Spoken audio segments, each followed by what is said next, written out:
Assalamu alaikum guys. So today I'm making Chana Dahl. It's one of the easiest and one of the tastiest recipes ever. So I've got my garlic ginger there, got my onions going on there. So the first thing I do is add some cumin seeds to my onions. I add 2 spoons because it just gives a nice flavour. I add a pinch of black seeds, and that's all. Just let this cook for a bit. So I'm just going to let this fry for a few minutes before adding the garlic and the rest of the spices. Right, so I've sliced my garlic in there as well now, and I'm going to add 4 green chilies sliced in half. Let that cook for a few minutes so the cumin seeds become nice and aromatic. Alright, okay, so that's cooking for a few minutes, so I'm going to add a tin of chopped tomatoes.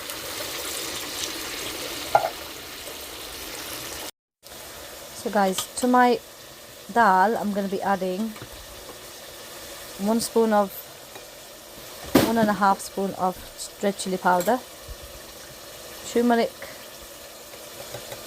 spoon, half a spoon, crushed chilies 1 spoon, and salt is to taste, so I usually add 2 spoons. I'm just going to get it out of there.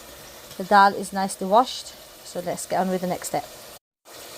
Alright guys, so also garam masala, I grind fresh garam masala, so I'll be adding 2 spoons of freshly ground garam masala.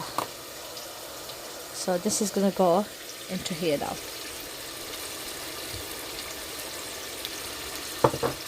I'm just going to scrape that last bit in.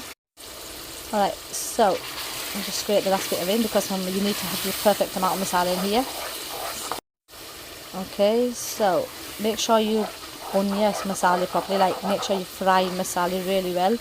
Don't worry about the onions and the garlic, that will literally melt away whilst the dal is cooking. So I've got my dal soaking, I've got the kettle on the boil, because you need a kettle on the boil at this time, because when you're making a dal you do not want to add cold water to this. Okay, so I'm going to add in my dal. So this is about 2.5 cups of dal. Dal and masala is all up to your own preferences. So I'm just going to let this cook until my kettle is boiled. Then I'm going to add most likely about 5 cups of water, or 4 cups depending on my own consistency. And then I'm going to let it cook on a low heat for maybe about 45 minutes to an hour.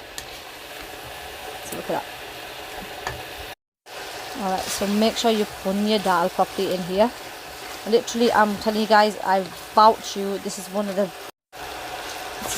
best dal recipes ever. Like, I have my family members and everybody saying to me, Matt, give us a recipe for this. So a lot of people, even like on Instagram, when I actually post a picture, everybody says they want the recipe. So this is one of the simplest dals and one of the best dals you can make.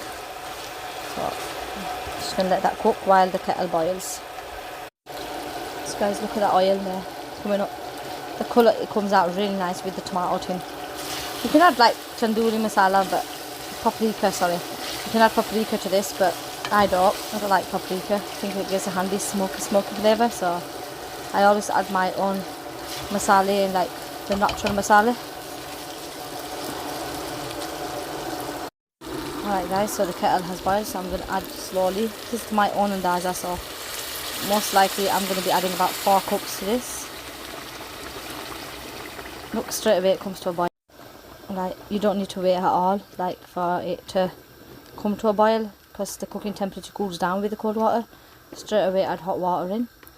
I'm going to add about another half a cup of water, because you need to let the dal cook and become nice and soft. So that's literally about 4 cups of water there. So now what I'm going to do, I'm going to cover this and let it cook for about an hour, then I'll be back with you guys with the final results. So guys, Chana Dahl is made. I've just garnished it with coriander. Mashallah, it's come out beautiful. So what I usually do is just garnish it with a bit more of freshly ground coriander. And there it is. Your dal is ready.